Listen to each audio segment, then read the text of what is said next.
I'm at one of Arvada's city parks, green and lush and just the way we like them. But what happens when weeds creep in? I'm Jerry Marks, Council Member District 1. We're going to have those answers for you coming up.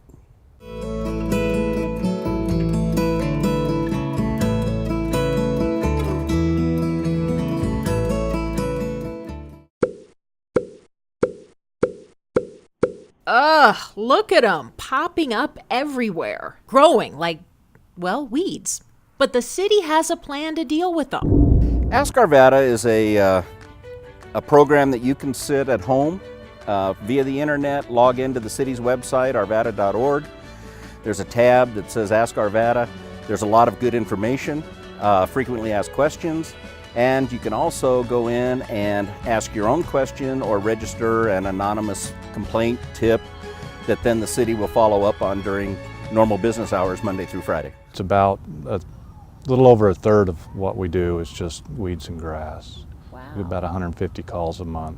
And when one of those complaints comes in, a city crew checks it out, usually within a day or two, and takes pictures of the property. There's a height rule when it comes to weeds and grass. They cannot be taller than 12 inches. And noxious weeds like this flowering bindweed are not allowed at any height according to state regulations. A noxious weed is just something that's invasive. It might not be native to the state, but it's once it gets into the natural system, it just wants to take over. One of the most common noxious weeds we have is called the bindweed, and it has a nice little white flower, and it's like a vine, and it kind of grows. And some people actually let it grow on their fence and stuff. So they just don't know what a problem it can be if it really takes over their yards. The city sends pictures of the problem and a courtesy notice, a friendly reminder really, to the property owner, giving them 10 days to comply. If they don't take care of it in 10 days, we try to check to see what might be a problem, whether they're having some physical ailments where they can't get it, or they're out of town. We really just don't want to do enforcement on somebody that has a good reason to not comply. There's more and more rental properties throughout the city, and tenants don't take care of something the way a landlord or a permanent resident would. So there's a lot of back and forth and who's responsible. Sometimes in those cases, the city will mow the property and send the owner the bill.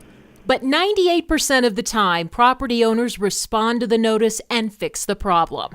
It's that 2% that requires enforcement. If the home's occupied and they're just being maybe stubborn, or there's something going on, we can issue a ticket, but we really don't like to do that. But every now and then we do.